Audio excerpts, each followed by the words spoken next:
Hi there. So let's look at the social link block element that we have added. So let's add it over here, alright, at the bottom of the page. So let's suppose I want to give it some heading, contact us, right?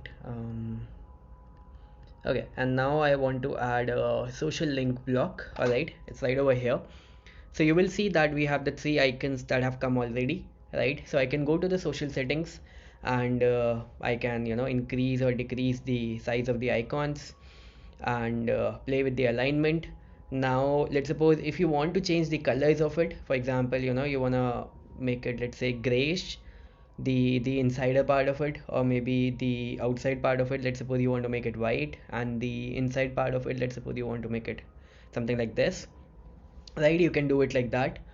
And so you can play around with the color settings, and just in case you are not happy with the color settings, you can switch back to the default color, right over here. So that's something that you can do.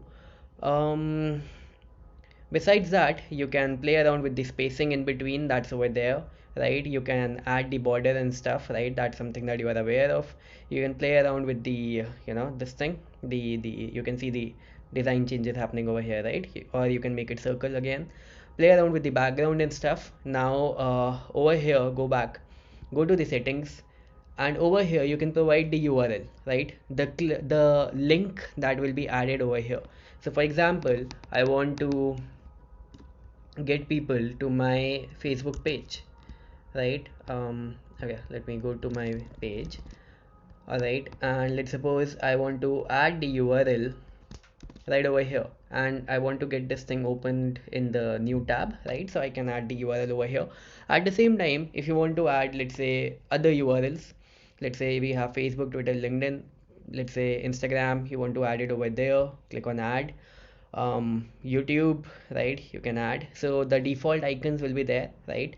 um Other than that, I mean, you can again go ahead, add the URLs and stuff, right? And once you are done, you can click on publish.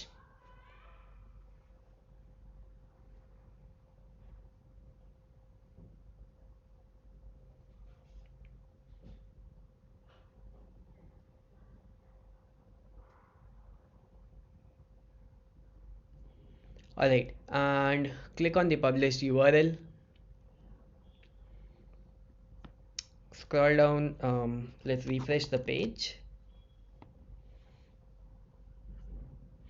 All right, so we have the icons over here, and let's suppose if I click over here, so this is working the way it should. If I look at the responsiveness of this, so you can see that this is how it is looking, so it's fully responsive. So that's how it is going to be easily done, right? So that's what we have, the social link block element, right? And yeah, use it. All right, thank you so much.